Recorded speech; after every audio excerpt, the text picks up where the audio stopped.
Dear students, myself Potraju Srinivas,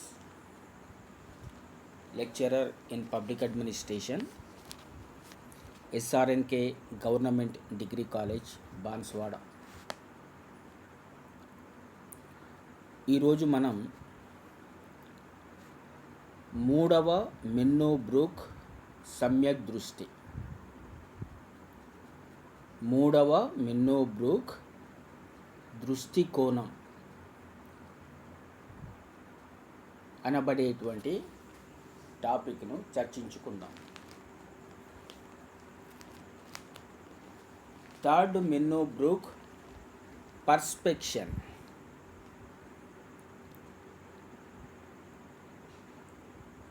అనేటువంటిది 2008 సంవత్సరంలో జరిగింది. ఈ మెన్నో బ్రూక్ సమావేశం గతంలో నిర్వహించినటువంటి 1968లో మొదటి మెన్నో బ్రూక్ సమావేశం, 1988లో నిర్వహించినటువంటి రెండవ మెన్నో బ్రూక్ సమావేశాలు ప్రభుత్వ పరిపాలనలో చేపట్టే పరిశోధనలు, అదేవిధంగా వైవిధ్యాలు, విశిష్టమైన ప్రత్యేకతలను కాపాడుతూనే పరిశోధనలు వాస్తవికంగా పటిష్టంగా ఉండాలనేటువంటి ఆలోచనను వ్యక్తపరచడం జరిగింది. ప్రభుత్వ పాలన చారిత్రక నేపథ్యం అంతా కూడా ఒక ప్రత్యేక గుర్తింపు ఉండాలని, ఒక ప్రత్యేక అధ్యయన అంశంగా ఉండాలని ఆ రెండు సమావేశాలు పేర్కొన్నాయి. మూడవ మెన్నో బ్రూక్ సమావేశం ఏర్పడే సమయానికి అంటే 2008 సంవత్సరానికి ప్రపంచవ్యాప్తంగా సంక్షోభాలు చాలా వరకు తగ్గిపోయినాయి. ప్రచ్ఛన్న యుద్ధం అనేటువంటిది అంతరించిపోయింది అమెరికా రష్యాల కూటముల మధ్య. కాబట్టి చాలా జర్నల్స్, పరిశోధనా పత్రికలు, చాలామంది వృత్తిపరమైనటువంటి పరిశోధకులు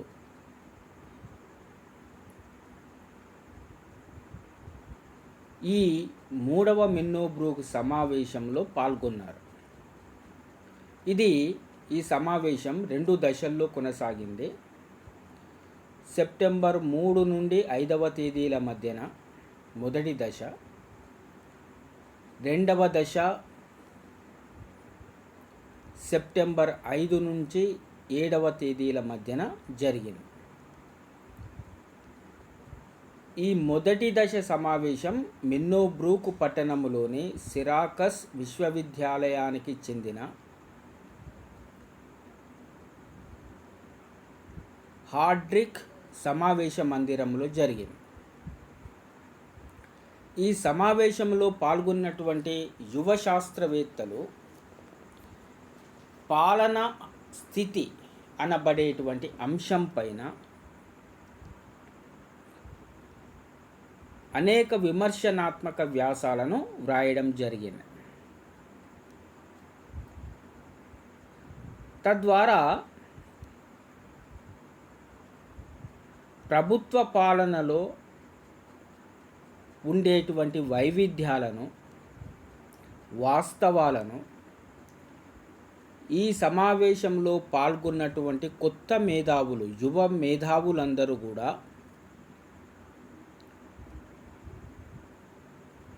ప్రభుత్వ పాలన అధ్యయనంలో ఇంకా ఎక్కువగా వైవిధ్యం ఉండాలని పేర్కొనడం జరిగింది. ఈ మూడవ మెన్నో బ్రూక్ సమావేశం ప్రధానంగా కొన్ని అంశాలపైన దృష్టిని పెట్టింది, ఆసక్తిని కనబరిచింది. ఒకటి, విషయ బోధన ఆచరణకు మధ్యన ఉండవలసినటువంటి సంబంధాలు.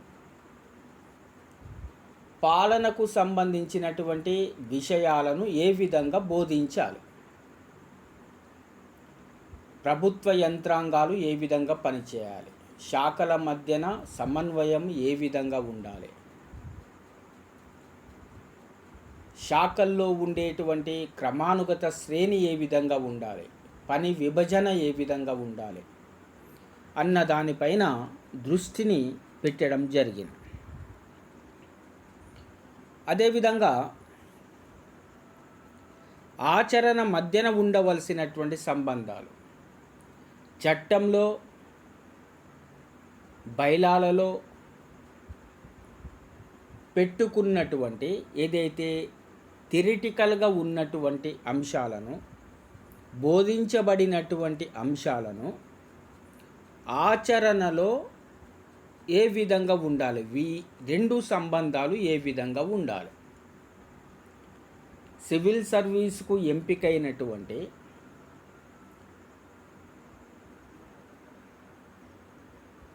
అభ్యర్థులకు ఇచ్చే ట్రైనింగ్ ఏమిటి, ఐఏఎస్ వాళ్లకు ఎలాంటి ట్రైనింగ్ని ఇస్తున్నారు పాలనాపరంగా, ఐపీఎస్ వాళ్లకు ఏ విధంగా ట్రైనింగ్ను ఇస్తూ ఉన్నారు, ఆచరణలో వాళ్ళు ఎదుర్కొంటున్నటువంటి సమస్యలేంది, సంబంధం ఏమిటి అన్న దానిపైన పెద్ద ఎత్తున చర్చ జరిగింది. అదేవిధంగా ప్రజాస్వామ్యపరమైనటువంటి నిర్వర్తన ఏ విధంగా ఉండాలి, డెమోక్రాటిక్ పర్ఫార్మెన్స్ మేనేజ్మెంట్ ఏ విధంగా ఉండాలి, విత్త నిర్వహణను ఏ విధంగా చేయాలి, పాలనా వ్యవస్థలు ప్రభుత్వం విత్త నిర్వహణను ఏ విధంగా చేయాలి. ఎందు గురించి అంటే ఒక్కొక్క దేశంలో ఉండేటువంటి ఆదాయ వనరులు వేరువేరుగా ఉంటాయి. ఉన్నటువంటి ఆదాయ వనరులను గరిష్టంగా ఏ విధంగా వినియోగించుకోవాలి, ప్రజలను సంతృప్తిని చేకూర్చాలి. అదేవిధంగా ప్రస్తుతం వస్తున్నటువంటి ప్రపంచీకరణ మార్పులు ఏమిటి, ప్రపంచీకరణ వల్ల ఏ దేశాల్లో ఎలాంటి పరిస్థితులు ఏర్పడుతున్నాయి అన్న దాన్ని తులనాత్మకమైనటువంటి దృష్టిలో, పోల్చి చూసే దృష్టిలో అధ్యయనం చేయాలి. సమాచార సాంకేతిక పరిజ్ఞానం, అదేవిధంగా నిర్వహణ విధానాలు ఏ విధంగా ఉండాలనో కూలంకషంగా ఈ సమావేశంలో డిస్కషన్ చేయడం జరిగింది. పత్రికా స్వేచ్ఛ ఏ విధంగా ఉండాలి, మీడియా యొక్క పాత్ర ఏ విధంగా ఉండాలి, మీడియా పైన ప్రభుత్వ నియంత్రణ ఏ విధంగా ఉండాలి, ప్రజల హక్కులను, ప్రజల యొక్క బాధ్యతలను తెలియజేసేటువంటి మీడియా యొక్క పాత్ర ఏమిటి కూడా చర్చించడం జరిగింది. అదేవిధంగా న్యాయ రాజనీతి శాస్త్రం, ప్రభుత్వ పాలనల యొక్క నిర్వహణ విధానాలు ఏ విధంగా ఉండాలి, ప్రత్యేకించి నాయకత్వం, పాలనా పద్ధతులు ఏ విధంగా ఉండాలి, నాయకత్వాన్ని బట్టే పాలనా పద్ధతులు ఏర్పడతాయి. సమర్థవంతమైనటువంటి నాయకుడు ఉన్నప్పుడు, నీతి నియమాలు కలిగినటువంటి నాయకులు ఉన్నప్పుడు, యువకులైనటువంటి నాయకులు ఉన్నప్పుడు తప్పనిసరిగా మంచి పాలనా పద్ధతులు వస్తాయి. అదేవిధంగా పరిపాలనలో ప్రెస్, మీడియా నెట్వర్క్ లేకపోయినట్లయితే ఇంటర్నెట్ యొక్క పాత్ర ఏమిటి, దీనితో పాటుగా పని సామర్థ్య కొలతలను ఏ విధంగా చేయాలి, ఉద్యోగులు, ప్రభుత్వ పాలన ఏ విధంగా పనిచేస్తుంది, దాని యొక్క పర్ఫార్మెన్స్ ఏమిటి అన్న దాన్ని ప్రామాణీకరించాలి, కులమానంగా తీర్చిదిద్దాలి. ప్రభుత్వ పాలన యొక్క విలువలు, సిద్ధాంతాలు వీటిపైన డిస్కషన్ చేయడం జరిగింది. సామాజిక సమత మరియు సామాజిక న్యాయం. సోషల్ జస్టిస్ అనేది దేశంలో ఏ విధంగా ఉండాలి? కారణం ఏంటంటే ప్రతి దేశంలో ధనిక పేద వ్యత్యాసాలు ఉంటాయి. కులపరంగా, మతపరంగా, జాతిపరంగా, వర్గపరంగా, ప్రాంతీయ పరంగా వెనుకబాటుతనాలు, అభివృద్ధితనాలు కంపల్సరిగా ఉంటాయి. వీటి మధ్యన ఏ విధంగా ఐక్యం చేయాలి? అంతేకాకుండా ఈ సమావేశం ప్రధానంగా 2 అంశాలపైన దృష్టిని పెట్టింది. ఒకటి, పారదర్శకత. పరిపాలనలో పారదర్శకత అనేటువంటిది ఏ విధంగా ఉండాలి? ప్రభుత్వం తాము ప్రజలకు ఏమి చేయదలుచుకున్నదో స్పష్టంగా చెప్పాలి, ఏమి చేసిందో స్పష్టంగా చెప్పగలగాలి, అది వాస్తవికంగా చెప్పగలగాలి. కాబట్టి పారదర్శకతకు, ఓపెన్ వ్యూస్కి ఎక్కువగా ఇంపార్టెన్స్ను ఇవ్వాలి. ప్రతి దేశంలో ఉండేటువంటి ప్రభుత్వం ప్రతి విషయాన్ని గోప్యంగా ఉంచినట్లయితే ప్రజలకు ఏ విధమైనటువంటి పాలన అందుతున్నదో చెప్పడం కష్టంగా మారుతూ ఉంటుంది. కాబట్టి ప్రతి అంశాన్ని, ప్రతి చట్టాన్ని, ప్రతి నిర్ణయాన్ని, ప్రతి ప్రభుత్వ ఉత్తర్వును అంతర్జాలంలో కానీ ప్రెస్సుకు కానీ విడుదల చేసినప్పుడు ప్రభుత్వం ఏం పనులను చేస్తున్నదో ప్రజలు నిర్ణయించుకోగలుగుతారు. అదేవిధంగా ప్రభుత్వానికి కంపల్సరిగా అకౌంటబిలిటీ, జవాబుదారీతనం అనేటువంటిది ఉండాలి.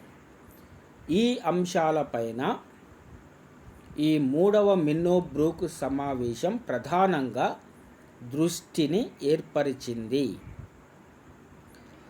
ఈ మిన్నో బ్రూక్ చర్చా వేదికకు రాకముందుకే ఈ సమావేశానికి హాజరైనటువంటి మేధావులు, పరిశోధకులు, విద్యావేత్తలు నూతన ప్రభుత్వ పాలన కొన్ని అంశాలపైన తమ అభిప్రాయాన్ని తెలియజేసినారు. ఒకటి, ఉపయుక్తంగా ఉండడంలో గల సమస్య. ప్రజలకు ఏదైనా అంశాన్ని ఉపయుక్తం లోపలికి, యూటిలిటీ లోపలికి తీసుకొని రావడానికి ఉండేటువంటి సమస్య. రెండవది, the raised fist and the magic negro. బిగించిన పిడికిలి,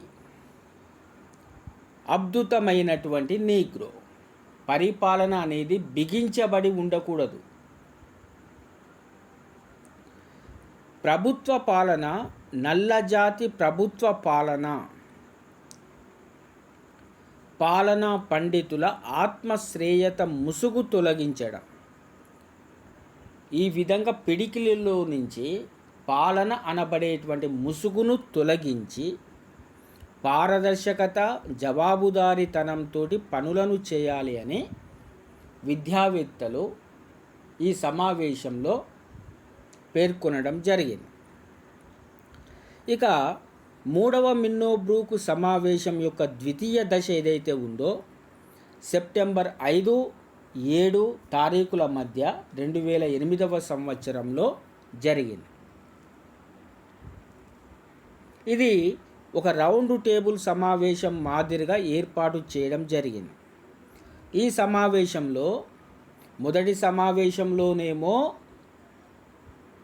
యువకులు, పరిశోధకులు పాల్గొన్నారు. ఈ 2వ సమావేశంలో పాలనా పండితులు, ఎమినెంట్ అడ్మినిస్ట్రేటర్లు, అడ్మినిస్ట్రేటివ్ థింకర్స్ పాల్గొనడం జరిగింది. వీరందరికీ వారి వారి విషయ పరిజ్ఞానం మేరకు వివిధ సమూహాలుగా విభజించి ఓపెన్ డిస్కషన్ చేయడం జరిగింది. ఈ డిస్కషన్లో 3 ప్రధాన అంశాల మీద విభజించడం జరిగింది. ప్రపంచ దేశాలు ఒకదానిపై మరొకటి అంతకంతకు ఎక్కువగా ఆధారపడవలసి వస్తున్నటువంటి నేపథ్యంలో తులనాత్మక అధ్యయనానికి ప్రాముఖ్యతనివ్వాలి అన్న అంశం పైన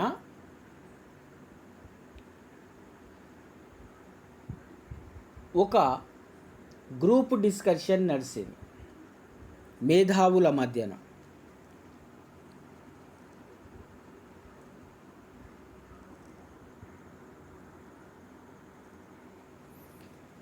తద్వారా సామాజిక మార్పు అనబడేటువంటి ప్రక్రియకు దోహదపడడానికి అవకాశం ఏర్పడ్డది.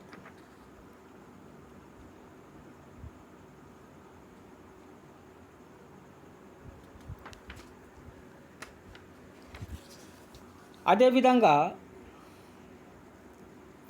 పాలన అంటే ఏమిటి, సమిష్టి సంబంధాలు, పరస్పర అభిప్రాయ మార్పిడులు అన్న అంశం పైన డిస్కషన్ జరిగింది. దీనితో పాటుగా కార్యాచరణ పరిశోధన పద్ధతులను ప్రోత్సహించడం పైన మరొక డిస్కషన్ జరిగింది. ఈ డిస్కషన్ల ఫలితంగా మనం పైన పేర్కొన్నటువంటి విషయ బోధన ఆచరణకు మధ్యన ఉండాల్సినటువంటి సంబంధం, ప్రజాస్వామ్యయుతంగా పనిచేసేటువంటి విధానం, విత్త నిర్వహణను అంటే బడ్జెట్ నిర్వహణను సమర్థవంతంగా నిర్వహించడం, ప్రపంచీకరణ దృక్పథాన్ని తులనాత్మక దృక్పథాన్ని అనుసరించడం, సమాచార సాంకేతిక పరిజ్ఞానాన్ని వినియోగించుకోవడం, న్యాయ రాజనీతి శాస్త్రం ప్రభుత్వ పాలనా శాస్త్రాలను సమర్థవంతంగా నిర్వహణ చేయడం, నాయకత్వం యొక్క పద్ధతులను పాలనా పద్ధతులను రూపొందించడం, నెట్వర్కు ఇంటర్నెట్ల యొక్క సహకారాన్ని తీసుకోవడం, పని సామర్థ్య కొలతలను ప్రభుత్వ పాలన విలువలు సిద్ధాంతాలను రూపొందించడం, సామాజిక సమత మరియు సామాజిక న్యాయం పైన విశ్లేషణాత్మకమైనటువంటి చర్చను చేయడం, అదేవిధంగా పారదర్శకత జవాబుదారీతనాన్ని పెంపొందింప చేయడం. ఈ రకంగా ఈ నూతన ప్రభుత్వ పాలన అనేటువంటిది అంశాల పట్ల ఈ 3వ మిన్నోబ్రూక్ సమావేశం చర్చించడం జరిగింది. అదేవిధంగా ఈ సమావేశానికి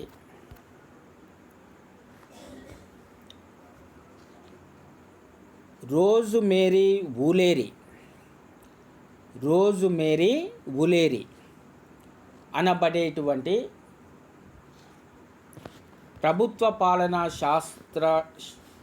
చెందినటువంటి శాస్త్రజ్ఞురాలు అధ్యక్షత వహించడం జరిగింది.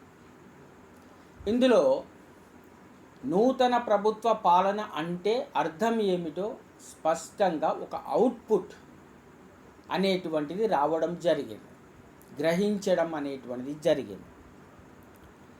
ఆ అవుట్పుట్ ఏమిటి అన్న సంగతిని చూస్తే, 1 ఎకానమీ, 2 ఎఫిషియన్సీ, 3వది ఎఫెక్టివ్నెస్. ఈ 3 పదాలు కూడా ఈ అనబడేటువంటి అక్షరంతో స్టార్ట్ అవుతున్నాయి కాబట్టి వీటిని 3Sగా ఈ 3వ మిన్నోబ్రూక్ సమావేశం పోల్చడం జరిగింది. 1 ఎకానమీ అంటే ఆర్థిక వ్యవస్థ ఏ విధంగా ఉండాలి. ప్రధానంగా ఆర్థిక వ్యవస్థ అనేటువంటిది 2 అంశాల మధ్యన, ఒక కత్తికి రెండు వైపుల పదును ఉన్నట్లుగా ఉండాలని భావించడం జరిగింది. ఒకవైపున దేశంలో ఉండేటువంటి ప్రజల మధ్యన ఆర్థిక సమానత్వాన్ని తీసుకొని వస్తూ, మరొక వైపున మార్కెట్ థియరీని రూపొందించాలి. ఒక వస్తువుకు ఎంత ఉత్పత్తి వ్యయం అవుతుందో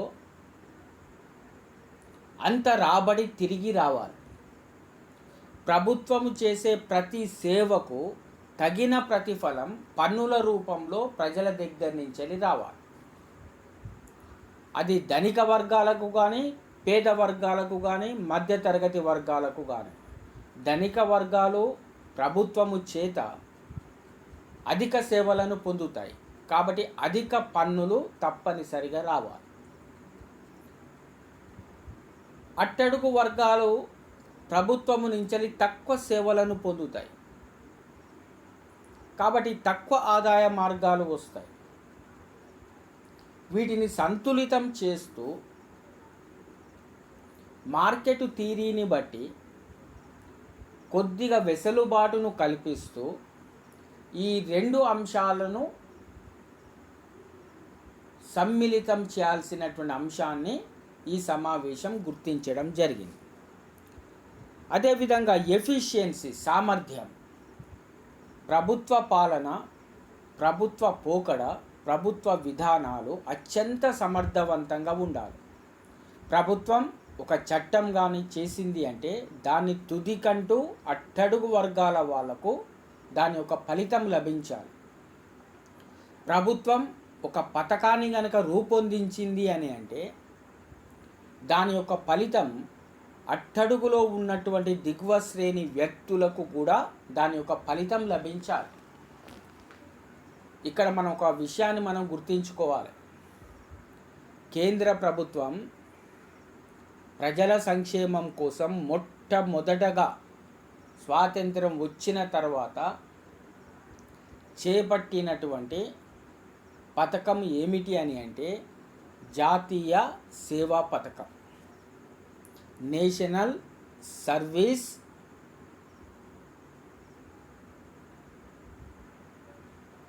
ప్రోగ్రామ్. నేషనల్ సర్వీస్ ప్రోగ్రామ్, జాతీయ సేవా పథకం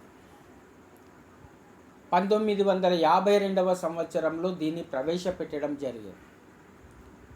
రెండవ పథకం నేషనల్ ఎక్స్టెన్షన్ ప్రోగ్రామ్, జాతీయ విస్తరణ కార్యక్రమం. ఈ జాతీయ సేవా పథకం, జాతీయ విస్తరణ పథకాల ద్వారా అప్పుడున్నటువంటి కేంద్ర ప్రభుత్వం, నెహ్రూ నాయకత్వంలో ఉన్నటువంటి ప్రభుత్వం గ్రామాలకు ప్రత్యక్షంగా నిధులను అందజేసేటువంటి కార్యక్రమాన్ని చేపట్టిన.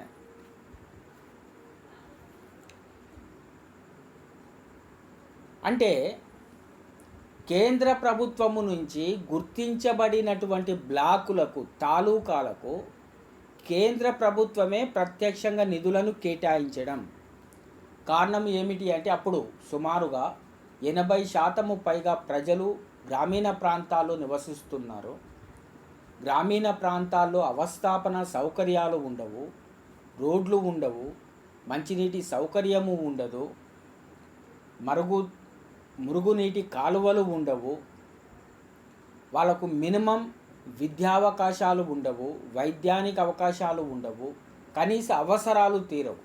ఈ అవసరాలను తీర్చడం కోసం కేంద్ర ప్రభుత్వం ఈ రెండు పథకాల ద్వారా నేరుగా గ్రామాలకు నిధులను అందజేసినారు. కానీ మధ్యలో ఉండేటువంటి బ్యూరోక్రటిక్ విధానము ద్వారా కేంద్రము నుంచి రాష్ట్రం వద్దకు, రాష్ట్రము నుండి జిల్లా పాలన చూసే కలెక్టర్ వద్దకు, కలెక్టర్ నుండి తహసీల్దారు వద్దకి, తాలూకాకు హెడ్ అయినటువంటి తహసీల్దార్ వద్దకి, అదేవిధంగా గ్రామానికి చెందినటువంటి VLW, విలేజ్ లెవెల్ వర్కర్, వీళ్ళ దగ్గరికి ఈ నిధులు వచ్చేసరికి మధ్యలో అవినీతి పుష్కలంగా జరుగుతూ ఉండేది. రాష్ట్ర ప్రభుత్వంలో ఉండేటువంటి యంత్రాంగం కొంత అవినీతికి పాల్పడేది. జిల్లా స్థాయిలో ఉండేటువంటి జిల్లా కలెక్టర్ వ్యవస్థ ద్వారా కొంత అవినీతి, తాలూకాలలో ఉండేటువంటి బీడీఓలు బ్లాక్ డెవలప్మెంట్ ఆఫీసర్ల ద్వారా కొంత అవినీతి, గ్రామాలకు 3-4 గ్రామాలకు కలిపి విఎల్డబ్ల్యూలను నియమించేది, వీళ్ళ దగ్గరకు వచ్చేసరికి మరికొంత అవినీతి ద్వారా కేంద్ర ప్రభుత్వం ఇచ్చినటువంటి నిధుల్లో చాలా తక్కువ మొత్తంలో గ్రామాలకు అందేవి. గ్రామాల్లో కూడా గ్రామ పెద్దలు ఉండేది, గ్రామ పెద్దలు కూడా అవినీతికి పాల్పడేది. తద్వారా ఎక్కడ వేసిన గొంగలి అక్కడనే ఉంది అని భావించి కేంద్ర ప్రభుత్వం ప్రణాళికా సంఘము ద్వారా బల్వంత్ రాయ్ మెహతా నాయకత్వంలో ఈ 2 పథకాలు ఏ విధంగా నడవబడుతున్నాయి, పరిష్కార మార్గాలను సూచించమని చెప్పినప్పుడు ఈ బల్వంత్ రాయ్ మెహతా కమిటీ 3 అంచెల పంచాయతీరాజ్ వ్యవస్థ ఉండాలి అని సూచించడం జరిగింది. తద్వారా భారతదేశంలో 3 అంచెల గ్రామ పంచాయతీ, పంచాయతీ సమితి, జిల్లా పరిషత్ అనబడేటువంటి ప్రజా సంస్థలు, ప్రజల భాగస్వామ్యం ఉండేటువంటి సంస్థలు ఉండాలి అని చెప్పనని కమిటీ సూచించడంతో పంచాయతీరాజ్ వ్యవస్థ ఏర్పడింది. ఈ విధంగా ప్రభుత్వాలకు పారదర్శకత ఉండాలి, సమర్థవంతంగా చేయాలి, ఎఫిషియన్సీగా పనిచేయాలి అనేటువంటి భావన ఇందులో వెలిబుచ్చడం జరిగింది. ఇక 3వ అంశం ఎఫెక్టివ్నెస్. ప్రతి పనిని కూడా ప్రభావవంతంగా చేయాలి, సమర్థవంతంగా చేయాలి. ఎకానమీ, ఎఫిషియన్సీ, ఎఫెక్టివ్నెస్, ఈ 3 అంశాలకు ఎక్కువగా ప్రాముఖ్యతనివ్వడం జరిగింది. ఇందులో భాగంగానే ఈ పారదర్శకత, అదేవిధంగా జవాబుదారీతనం అనేటువంటి భావనలు ఏర్పడ్డాయి. ఇందులో నుంచి ఏర్పడినటువంటి 2 పదాలే గుడ్ గవర్నెన్స్, ఈ గవర్నెన్స్. ఈ రోజు నాడు ప్రభుత్వాలన్నీ కూడా గుడ్ గవర్నెన్స్, ఈ గవర్నెన్స్ దిశగా ముందుకు వెళ్తూ ఉన్నాయి. అదేవిధంగా ఈ రకంగా మొదటి మిన్నోబ్రూక్ సమావేశం, 2వ మిన్నోబ్రూక్ సమావేశం, 3వ మిన్నోబ్రూక్ సమావేశాలు చాలా వరకు కృషి చేయడం జరిగింది. అయితే మిన్నోబ్రూక్ 3వ సమావేశానికి సంబంధించినటువంటి ముఖ్యమైన అంశాలను ఒకపారి తరచి చూసిన తర్వాత నూతన ప్రభుత్వ ధోరణుల గురించి తెలుసుకుందాం. మిన్నోబ్రూక్ సమావేశాలు అనేటువంటివి ప్రతి 20 సంవత్సరాలకు ఒకసారి జరుగుతూ ఉంటాయి. 1968లో మొదటిది, 1988లో రెండవది, 2008వ సంవత్సరంలో మూడవది జరిగింది. మొదటి సమావేశానికి డ్వైట్ వాల్టో అధ్యక్షతను వహించినాడు. 2వ సమావేశానికి జార్జ్ ఫ్రెడరిక్సన్ అధ్యక్షత వహించడం జరిగింది. అదేవిధంగా 3వ సమావేశానికి మేరీ ఒలేరీ అధ్యక్షత వహించడం జరిగింది.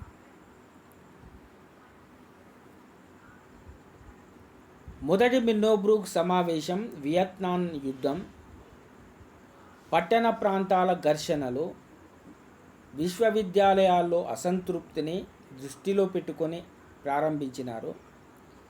2వ సమావేశం పూర్తిగా ప్రైవేటు వ్యక్తులు, ప్రైవేటు వ్యవస్థల ప్రభావం పాలనపై ఏ విధంగా ఉందో దృష్టి పెట్టడం జరిగింది.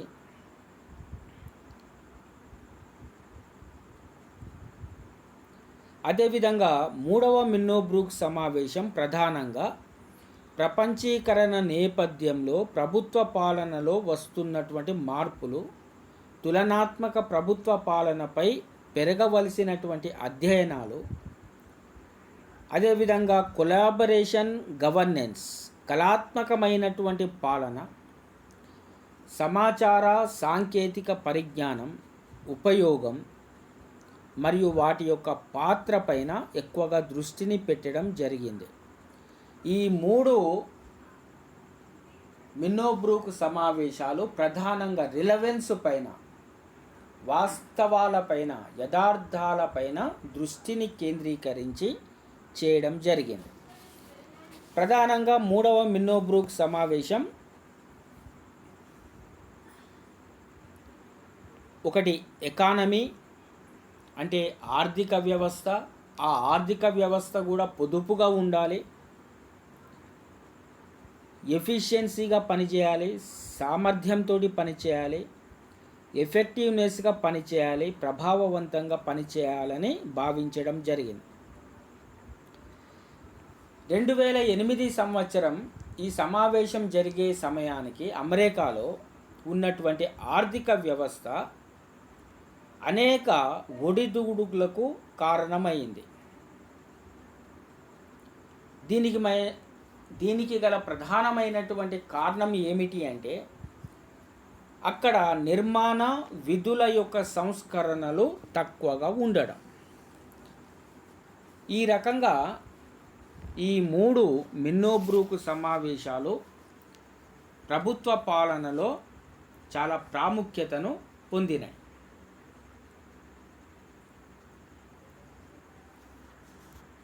ఇప్పుడు trends of new public administration, నూతన ప్రభుత్వ పాలన యొక్క ధోరణులు ఏమిటి, విశ్లేషణ ఏమిటి అన్న సంగతిని చూస్తే పౌరుల అవసరాలలో వస్తున్నటువంటి మార్పులు, సామాజిక వ్యవస్థలో ఏర్పడుతున్నటువంటి వైవిధ్యాలు, ప్రభుత్వ ఉద్యోగులపైన పెరుగుతున్నటువంటి భారం, పాలనపై ప్రజలు అలవర్చుకుంటున్నటువంటి అయిష్టత, వ్యతిరేకత,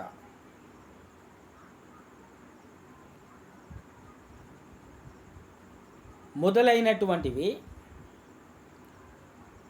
మొదటి 2వ మిన్నోబ్రూక్ సమావేశంలో ప్రధానంగా చర్చకు వచ్చినాయి.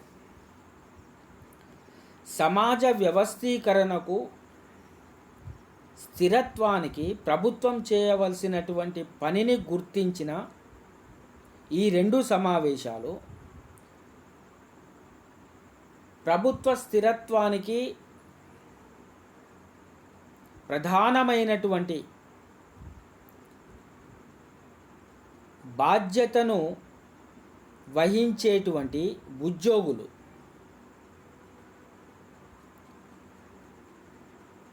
ఉద్యోగ స్వామ్యాన్ని ఏ విధంగా రూపొందించాలి అన్న దానిపైన దృష్టిని పెట్టడం జరిగింది.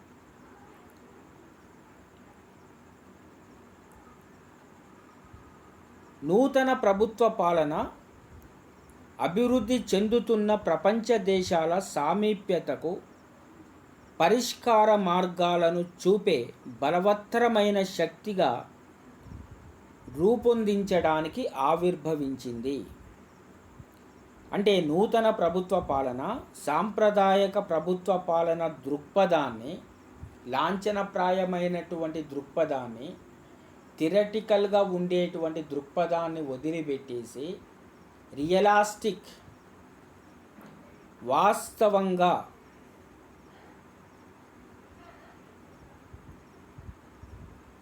ఉండాల్సినటువంటి పరిపాలనా విధులను సమగ్రంగా రూపొందించింది అని చెప్పడంలో సందేహం లేదు. సాధారణంగా ప్రభుత్వ పాలనపై జరిగేటువంటి చర్చలలో సామర్థ్యానికి, మిత వ్యయానికి ప్రాధాన్యత ఎక్కువగా ఉంటుంది. ప్రభుత్వ పరిపాలనపైన, పాలనా వ్యవస్థలపైన అది ఏ స్థాయిలో చర్చ జరిగినా తప్పనిసరిగా రెండు అంశాలు ఉంటాయి. ఒకటి సామర్థ్యానికి సంబంధించింది, రెండు మిత వ్యయానికి సంబంధించింది. తక్కువ ఖర్చుతోటి అత్యంత సమర్థవంతంగా ప్రజలకు సేవను చేయడం అనేటువంటి అంశం ఇందులో దాగి ఉంది. పాలన అనగా వనరులను మితంగా వ్యయం చేసి ఉత్తమ ఫలితాలను సాధించడం. 20వ శతాబ్దంలో ప్రభుత్వ పాలనను ఒక శాస్త్రంగా గుర్తించాలి అని వుడ్రో విల్సన్ చెప్పినప్పటికీ వ్యవస్థలను క్రమపద్ధతిలో అధ్యయనం చేయడానికి కొంతమంది రచయితలు కొన్ని సూత్రాలను అభివృద్ధి పరిచినారు.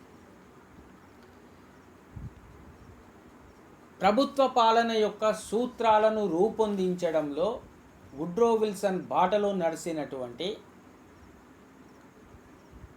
LD White introduction to the public administration అనే గ్రంథాన్ని రాసినాడు. Woodrow Wilson the study of administration అనబడేటువంటి వ్యాసంలో రాజకీయాలు వేరు, పాలన వేరు అని వివరించిన తర్వాత రాజకీయ నాయకుల యొక్క విధి వేరు, ప్రభుత్వ ఉద్యోగుల యొక్క డ్యూటీ వేరు అన్న సంగతిని చెప్పిన తర్వాత ఎల్డి వైట్ అనబడేటువంటి శాస్త్రవేత్త introduction to the public administration అనే గ్రంథంలో ప్రభుత్వ పాలనా శాస్త్రం యొక్క పరిచయాన్ని తెలియజేశారు. ప్రభుత్వ పాలన అనేటువంటిది చాలా ముఖ్యం. భిన్నత్వాలు కలిగిన విశాలమైనటువంటి సమాజాన్ని క్రమబద్ధము చేసేదే ప్రభుత్వ పాలన, ప్రభుత్వ యంత్రాంగం. కాబట్టి దీనికి తప్పనిసరిగా గుర్తింపు ఉండాలి అని ఎల్డి వైట్ ఆ గ్రంథంలో చెప్పడం జరిగింది. ఇక ప్రభుత్వ పాలనా శాస్త్రానికి సూత్రాలను రూపొందించిన వ్యక్తి విల్లోబీ. 1927వ సంవత్సరంలో విల్లోబీ రచించినటువంటి ప్రిన్సిపల్స్ ఆఫ్ అడ్మినిస్ట్రేషన్ అనబడేటువంటి గ్రంథంలో, ప్రభుత్వ పాలనా శాస్త్రము సూత్రాలు అనబడేటువంటి గ్రంథంలో ప్రభుత్వ పాలనా శాస్త్రానికి సూత్రాలను తెలియజేశారు. ప్రభుత్వ పాలనను చేసే ఉద్యోగుల మధ్యన పని విభజన, వర్క్ డివిజన్ ఉండాలి. ఉద్యోగులు పై స్థాయి నుండి క్రింది స్థాయి వరకు ఏర్పడి ఉంటారు. క్రమానుగత శ్రేణి హైరార్కీ విధానము ద్వారా ఉద్యోగ బృందాన్ని ఏర్పరచాలి. అదేవిధంగా ఉద్యోగులను క్రమబద్ధం చేయడానికి దార్శనికునిగా ఒక హెడ్ ఆఫ్ ది ఇన్స్టిట్యూషన్ ఉండాలి ప్రతి అంచెలో. అదేవిధంగా నియంత్రణావధి ఉండాలి, స్పాన్ ఆఫ్ కంట్రోల్ ఉండాలి, ఆజ్ఞా ఏకత్వం ఉండాలి, command in unity, line staff, auxiliary staff ఉండాలి. అంటే ఉన్నత అధికారికి, ఒక హెడ్ ఆఫ్ ది ఇన్స్టిట్యూషన్కు సలహాలను ఇచ్చేటువంటి స్టాఫ్ ఉద్యోగులు ఉండాలి. వీళ్ళు ఆఫీసులో కూర్చొని ఆ శాఖాధిపతికి, ఆ ప్రభుత్వాధిపతికి, కార్యాలయ అధిపతికి సలహాలను ఇస్తారు. ఈ కార్యాలయ అధిపతి ప్రజలతోటి ప్రత్యక్ష సంబంధం కలిగినటువంటి లైన్ ఉద్యోగులతోటి పనులను చేపిస్తాడు, ఆ సలహాలను అమలు చేపిస్తాడు. లైన్ ఉద్యోగులకు, స్టాఫ్ ఉద్యోగులకు మధ్యన సేవను చేయడం కోసం సాంకేతిక ఉద్యోగులు, సహాయ ఉద్యోగులు, సహాయకులు కృషి చేస్తారు. వీళ్ళను అనుషంగిక ఏజెన్సీ అని కూడా పిలుస్తారు. ఈ రకంగా 3 రకాలైనటువంటి ఉద్యోగ బృందం ఉండాలి. పైపెచ్చు ప్రణాళికీకరణ అనేటువంటిది ఉండాలి అని ఈ సూత్రాలను విల్లోబీ క్లియర్గా ఈ గ్రంథంలో తెలియజేశాడు. చివరిగా Henry Fayol, F W Taylor, Luther Gulick, Lyndall Urwick మొదలైనటువంటి వాళ్ళు సాంప్రదాయ సిద్ధాంతాలుగా క్లాసికల్ అప్రోచ్మెంట్గా పాలనలో ఆవిర్భవించినాయి. ఈ సాంప్రదాయ సిద్ధాంతాలలో ఉన్నటువంటి లోపాలను తొలగించడం కోసం ఎల్టన్ మేయో రూపొందించినటువంటి మానవ సంబంధాల దృక్పథం, అదేవిధంగా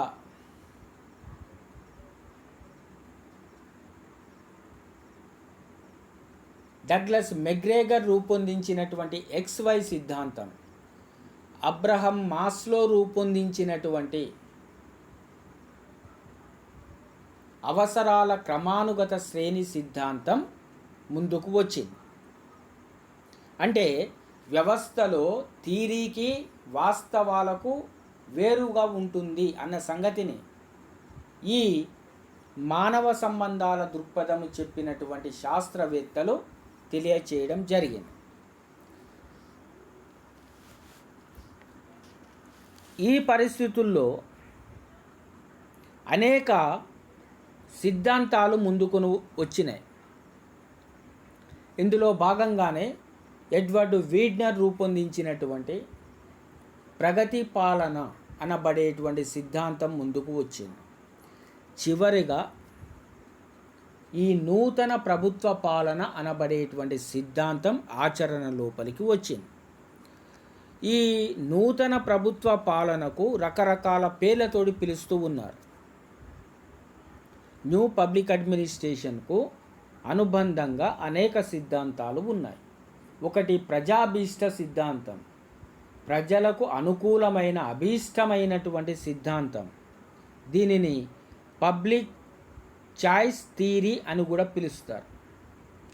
అదేవిధంగా నూతన ప్రభుత్వ నిర్వహణ, న్యూ పబ్లిక్ అడ్మినిస్ట్రేషన్ వేరు, నూతన ప్రభుత్వ నిర్వహణ వేరు, పబ్లిక్ మేనేజ్మెంట్ వేరుగా ఉన్నాయి. ఈ రకంగా ప్రభుత్వ పాలన నుండి ప్రభుత్వ నిర్వహణకు కాలక్రమంలో మార్పులు వస్తూ ఉన్నాయి.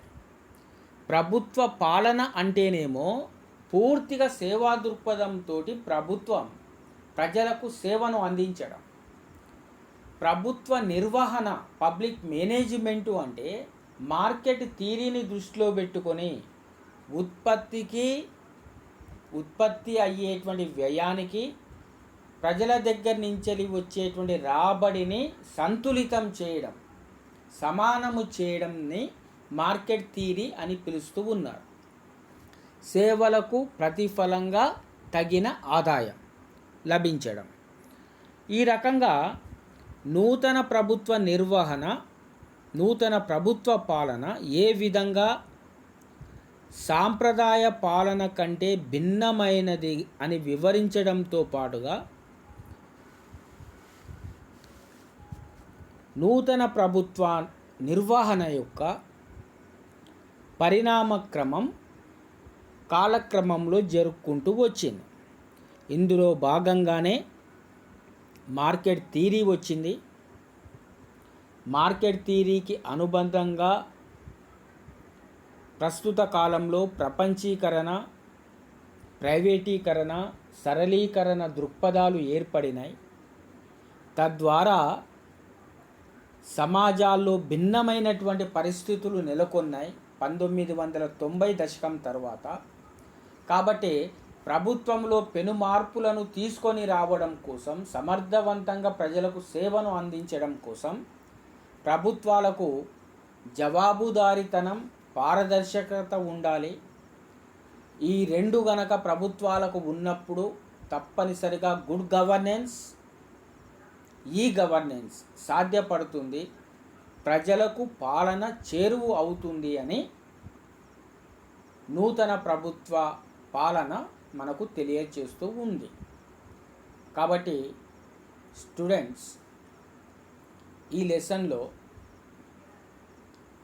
నూతన ప్రభుత్వ పాలన, న్యూ పబ్లిక్ అడ్మినిస్ట్రేషన్, నూతన ప్రభుత్వ పాలన అంటే సాంప్రదాయ దృక్పథాన్ని వదిలిపెట్టి పాత పాలన వ్యవస్థల పనితీరును పక్కకు పెట్టి ప్రజలకు అనుకూలమైనటువంటి పాలనా వ్యవస్థను రూపొందించడం,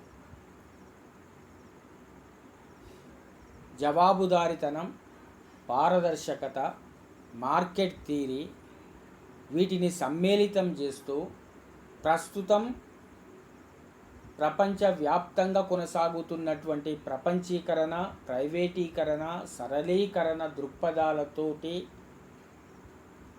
సమ్మేళితం పరిపాలనను చేస్తూ మార్కెట్ థియరీకి అనుగుణంగా ప్రజల దగ్గర నుండి అవసరమైనటువంటి నిధులను సేకరిస్తూ అత్యంత సమర్థవంతంగా, ఎఫిషియన్సీగా ఎకానమీని ఎఫెక్టివ్గా రాబట్టుకునేటువంటి పరిపాలనను తీసుకొని రావడమే నూతన ప్రభుత్వ పాలనగా చెప్పవచ్చు.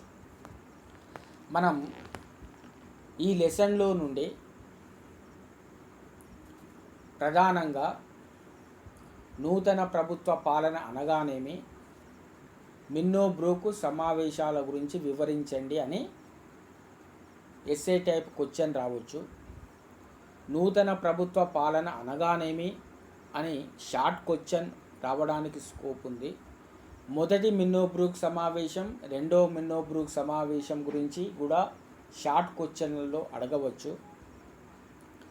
అదేవిధంగా వెరీ షార్ట్ క్వశ్చన్లలో సింపుల్గా ఫస్ట్ మిన్నో బ్రూక్ సమావేశం, సెకండ్ మిన్నో బ్రూక్ సమావేశం, 3 ESలు అంటే ఎకానమీ, ఎఫిషియన్సీ, ఎఫెక్టివ్నెస్ అని 3 పదాలను రాస్తే సరిపోతుంది. లేకపోయినట్లయితే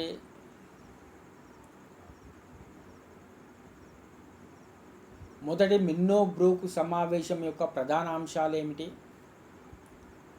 రెండో మిన్నో బ్రూక్ సమావేశం యొక్క ప్రధాన అంశాలు ఏమిటి, మూడవ మిన్నో బ్రూక్ సమావేశం యొక్క ప్రధాన అంశాలు ఏమిటి అన్న సంగతిని కూడా అడగడానికి అవకాశం ఉంటుంది.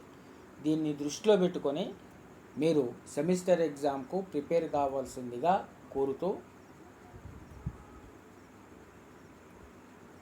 ముగిస్తూ ఉన్నాను. Thank you, one and all.